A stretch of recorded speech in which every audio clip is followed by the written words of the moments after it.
आज ही Doubtnut app download करें। Doubtnut पर होगा अब आपके सभी मैथ्स, केमिस्ट्री, फिजिक्स और बायोलॉजी डाउट्स का सफाया। बस अपने क्वेश्चन की फोटो खींचो, उसे क्रॉप करो और तुरंत वीडियो सोल्यूशन पाओ। Download now.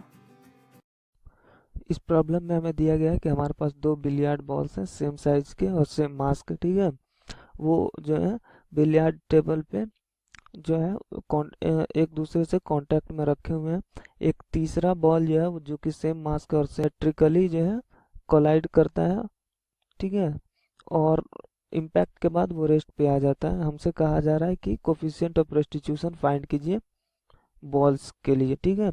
तो अगर हम देखें तो इनिशियली जो है ये और ये दोनों कांटेक्ट में है और एक तीसरा बॉल आ रहा है, ठीक है। लेट्स से कि v वेलोसिटी से आ रहा है, ठीक है। फाइनली क्या होगा कि जिस वक्त कॉलिजन हो रहा होगा उस वक्त ऐसा कुछ हो रहा होगा, ठीक है। ये इधर कुछ v वेलोसिटी से जा रहा है, ये इधर v वेलोसिटी से जा रहा है और ये रेस्ट पे है, ठीक है। तो ये अगर थीटा है तो ये भी थीटा हो जाए, ठीक है। तो अगर और दोनों का मैग्नीट्यूड भी सेम होगा, सिमेट्रिक है, ठीक है। तो अगर हम देखें तो हमारा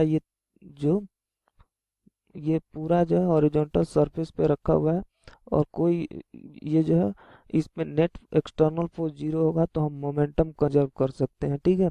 मोमेंटम हम उस प्लेन पे पूरा, किसी लाइन पे जरूरी नहीं है कि हम करें, पूरे प्लेन पे मोमेंटम कंजर्व कर सकते हैं, ठीक है।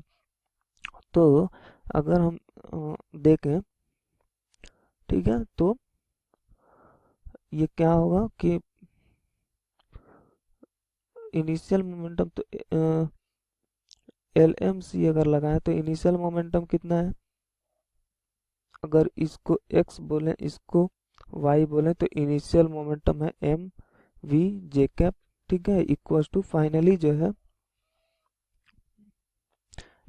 दो मासेस जो है तो एक के लिए तो m टाइम्स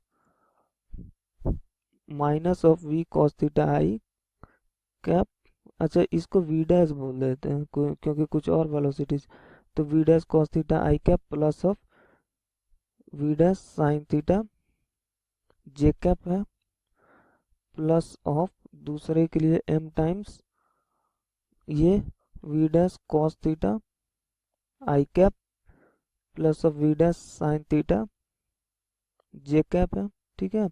और प्लस तीसरे का तो जीरो क्योंकि वो रेस्ट पे आ जाता है, तो ये मास से m कैंसिल हो जाना है तो इधर v J cap equal to ये v dash cos theta I cap cancel हो जाएंगे दोनों में, तो यहाँ से 2v dash sin theta J cap आने वाला है। यानी कि यहाँ से हमारा आ गया v dash sin theta equal to v/2, ठीक है। इसको अपना पहला इक्वेशन बोल देते हैं। अच्छा, अगर हम at the point of collision देखें, at the time of collision, तो ये कुछ ऐसा सिचुएशन रहा होगा, ठीक है। अच्छा, ये बॉल है, ये जो है अगर हम देखें तो इस पॉइंट पे जब कॉलिजन हो रहा होगा तो कॉमन टेंजेंट जो है इस पॉइंट पे जो है कॉमन टेंजेंट ऐसा कुछ होगा और इसका नॉर्मल जो है ये दोनों ही के सेंटर से पास होगा। तो ये जो है ये जो कॉमन टेंजेंट पे जो नॉर्मल है ये लाइन ऑफ कॉलिजन हो जाए, ठीक है। ये हमारा लाइन ऑफ कॉलिजन हो जाएगा और उसके अलोंग हम क्या कर सकते हैं, उसके अलोंग हम ई का इक्वेशन लगा सकते हैं। तो अगर हम देखें तो हम लोग जानते हैं ई इक्वल टू होता है minus of velocity of separation by velocity of approach. Collision के बाद तो ये रेस्ट पे आ जा रहा है और ये इधर v से जा रहा है, तो minus of v minus zero divided by, बल्कि हाँ ठीक है, इसी लाइन के अलोंग हम लगा रहे हैं तो यहाँ पे हम वन डायमेंशनल कर सकते हैं एज्यूम, डिवाइडेड बाई इनिशियली इसका जो है जीरो था और माइनस ऑफ ये जो दूसरा है इसका क्या हो जाएगा, इनिशियली ये वर्टिकली जो है, यहाँ वी डैश, ये इनिशियली वी से वर्टिकल डायरेक्शन में जा रहा था, मतलब इस डायरेक्शन में, तो इसका एक कंपोनेंट इधर लेंगे। लेट्स से कि ये थीटा है अगर, ठीक है, ये एंगल अगर, मतलब कि मैं ये बोल रहा हूँ कि ये एंगल अगर थीटा है तो वी कॉस थीटा हो जाएगा, ठीक है, बल्कि इसको अल्फा बोल देते हैं, थीटा हमने पहले ही कुछ ले रखा है, ठीक है। तो ये जो है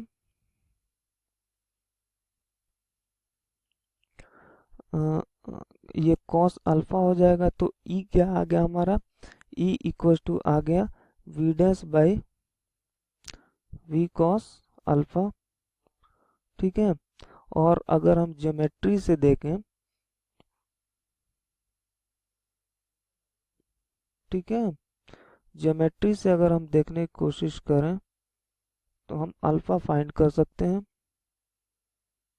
ठीक है। तीनों बॉल्स आइडेंटिकल हैं, ये हो जाएगा आर, ये हो जाएगा 2r, और ये हमारा अल्फा है।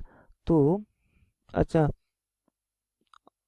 हमने इसको थीटा बोला हुआ है, ये थीटा बोला हुआ है, तो हम अगर देखें तो साइन अल्फा क्या हो जाएगा, r डिवाइडेड बाई 2r, यानी कि 1/2, तो अल्फा इक्वल टू आ जाएगा 30 डिग्री। अगर अल्फा 30 डिग्री है, ये 90 डिग्री है, तो ये वाला एंगल हो जाएगा 60 डिग्री, और वही थीटा है, थीटा इक्वल टू 60 डिग्री आ जाएगा, ठीक है। तो अगर हम दो इक्वेशंस देखें, ठीक है, तो हमारे पास v डैश कितना है, v डैश इक्वल टू है v/2 sine theta, sine theta, तो थीटा 60 डिग्री है, तो ये कितना हो जाएगा, v dash equal to v/√3 हो जाएगा, ठीक है। तो यहाँ से e कितना आ जाएगा, e equal to v dash कितना है हमारा, v/√3 divided by v cos alpha कितना होगा, v times cos alpha, cos alpha कितना हो जाएगा, cos 30 डिग्री, यानी ये √3/2 हो जाएगा, ठीक है। तो e इक्वल टू हमारा आ गया 2 डिवाइडेड बाई 3, तो ये हमारा कोफिशिएंट ऑफ रेस्टिट्यूशन हो जाएगा इस कॉलिजन के लिए। तो ये एक अच्छा प्रॉब्लम था। क्लास 6 से 12 से लेके नीट, IIT, जेई मेंस और एडवांस के लेवल तक 10 मिलियन से ज्यादा स्टूडेंट्स का भरोसा।